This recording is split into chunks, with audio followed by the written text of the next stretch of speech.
everyone. I am Cadet Calago. We are here to discuss about the virtuous life and how it shapes the personal views. Here we are, we have Cadet Alolor and Cadet Timber Villa. Nay kay makarelate ta tanan ani sa mga kaning question kay naagaan man jud nato, ma-feel nato, nahitabo jud nato sa kinabuhi. So akong pangutan na kay, what does living in a virtuous life in your own perspective? Kuha na kong pag-sabot na ko ng virtuous life na kay kanang mga maayong binuhatan ni mas tagadlong kuan ba. Ihop nimo na kay mga respeto ay na kay respeto sa bisig ka tawo nimo. Ug kanang maayo sa kay kanang maayo kay ka sa laing tawo ba. Dahil mo jud na, ginangnan mo jud na maayo kay we need to respect man jud sa other na tong mga tao sa tong. Kanang wa tay kontra ba. But na makakita to kontra at least ato ra respeto sa ilang own perspective nila anang time masad. So yung mga boy, unsa yung kuan na about ang virtues? Pre-pre kami ni Tribilya ka na kanang believe ka good impact sa mga tao na nasa palibot ba. Nag-usap pod maayo ka na anak sa mga magpapa. So, hindi ko mo sugot ng imong anak og investment pero kung may kay mong pamilya imong mama papa mo bubuhat og kanila ba para katabang pagkat silang paliguan na makalib kag nindot na pamatasan sa imong pamilya ba. O kana naka-talk naman jud about family. Unsa yung nakakuha nimo? Unsa yung mga example nimo na nakahimo jud ka ang virtuous? Unsa yung kuha na na virtuous life na kuha na sa kanang family nato as a kanang member sa family? Ako ano ay kanang kuan. Kuan jud ko kasuway o kanang tubag-tubag o kanang kuan papati sa akong ginikanan. Additional jud na respect na to parents, mga families, mga para tong relatives, respect sa mga. Para sa ako di ka na magbinuotan di ka na mga hatag di ka respeto sa imong mga papa, tumano ni mong pasulti na maayo na disiplina pud kay sa imo kay para sa imo aram sa gapon na kay kung pamilya ganang sila mo dako kag maayo kanang mga proud pa sila nimo ba na maayo ka na tao nagkatulog kag maayo dapat sila magbinuotan pud ka sa sigkit sa na tao si wa ka kaila kay libre ra pud ang pag binuotan sa mga tao. O karon ay sa student pa man ta wala pa man tanan kuan. So unsay imong masulti as a student na sad dili na sa family member as a student siya. Kuan mag sinang paresa nang kuano topic na to natin mga balis na. Siyempre may kuan man tanan sa school tayo. Natural rules. Unsay ilang ganan kuan ito dapat sundon sa nimo. Mag-exam dili manuhid. So Mo sa kana mo Kaya mo tuman sa mga balawod sa tipang sa eskwelahan o kanang hatag kag respeto sa itong mga instructor po kay sila po naghatag na to mga knowledge o mga maayong mga gamit sila to sa itong course o sa itong mga future sila to ba na sila yung nagbuhat na matinod sila to ang mga pangandoy karon mga panahon na. So, it reminds me about Aristotle na Aristotle said na we need to keep practicing and making good habits for you to have a happy life. So, need na dyan na to practice. Wala. Okay, kung mo dyan as a student sa as a family member, so need na to practice ng good habits for wala tayong problema, di ba? So, now, thank you for Cadet Alolor, Cadet Tribilya for sharing their thoughts or perspective about their living in a virtuous life. And now we have to proceed on the thoughts and perspective of the next guest. So now, thank you. So I'll be passing this podcast to Cadet Sasha. So, maayong buntag kaninyong tanan and welcome to our podcast. So, I am your host. My name is Cadet Kent Lyle Sharza. And today we're going to talk about living a virtuous life and how virtues shape us individuals. Join us today in our special guest.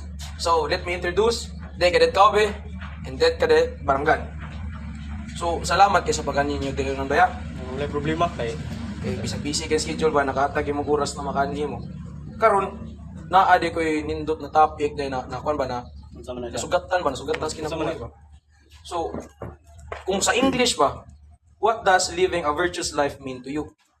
Para sa ako dog, kuan siya dog kanang magpakatotoo ta sa atong kagalingon ba. Dapat buotan ta sa atong isig katawo, kanang honest ta sa atong mga palibot, and honest ta sa atong mga kauban kay para makuha na siya dog ma-relate na siya sa atong maayo na pagkatao ba para wala ra tayong mga problema, wala ra tayong mga kaaway.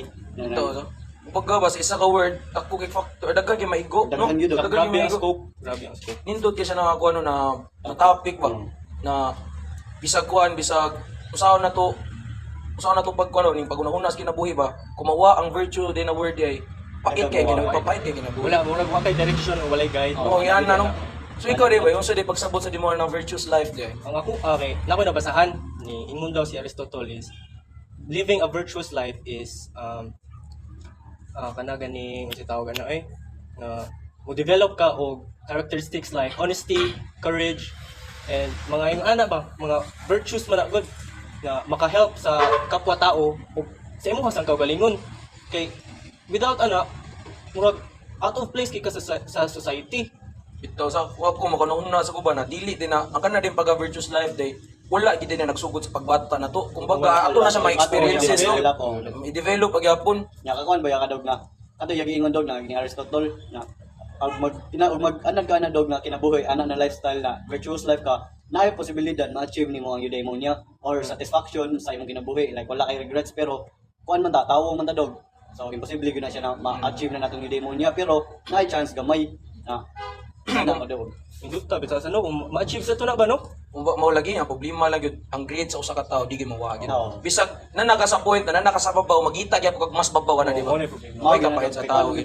corrupt mo gyud mga tao dog Kumbaga mo ko kandog sa di ko bisag ako sige isang tawo ngay pangutan-on nimo. Corrupt. Bisag na muli na milyonaryo pa na maganaman na mabilionaryo. Oo, So sabi na kung sa babaw pa na Dili man makontento. di makuntira yung kontento sakto-sakto. Taas pa gid ba?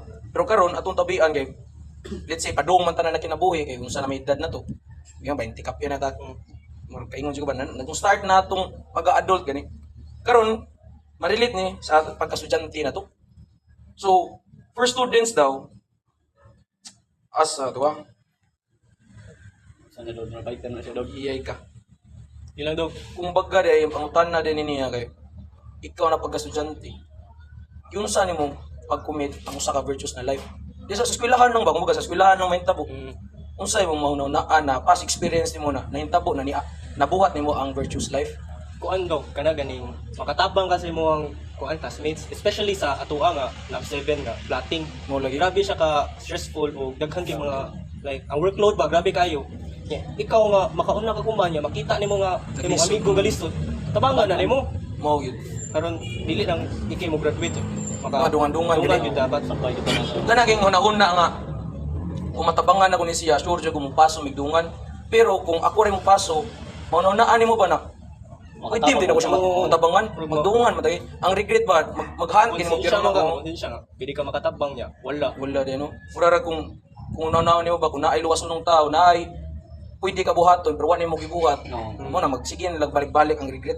Sakto sa. Ikaw sa ba yung sa nahitabo sa mo sa eskwelahan na nakaingon ka virtuous life. pag second year ko to first year to first time na nagit unbawag ba nabilin kanang naay kwarta ba mga 1 euro to kapit euro to 1k or mga 800 to kapin ana Oo, ito. nya akong kuha na to pagalingon nakauna na di only kay timing sa to na wala sa taba inana nakauna ka to nya mura ka na kakan man nasa salida ba na dire mga angel of devil ba Oo, kanang ni magtabi sa mo ba na. Ayun na buhat na. Buhat sa amin na noon. Ato ay, kaduduha gyud ato pero napadam pakuan man tabay kay mayong ta mga tao. Ato tong giadto ni ako tong giuli sa kuan bay sa chairperson kay iya sila ni nagkuan sa last one phone. Sila ni wala to bay. Kumbaga ba kung kuan ning bahala kuan gani bahala gamay na di mo sing gamay nga kantidad kitako nga kayo estudyante pa man ta. Abi sa tangay nagtrabaho ta dako gayong kwarta na 1k apito niya. Pinikamot pa jud dili pangayo. Sakto jud ba isa. Salamat kayo sa pag-share sa inyong mga thoughts. Salamat jud kayo. Yeah. And thank you for our listeners too for joining us today. Remember, living a virtual life starts with simple acts of honesty, kindness, courage, and compassion. Every day. See you next time.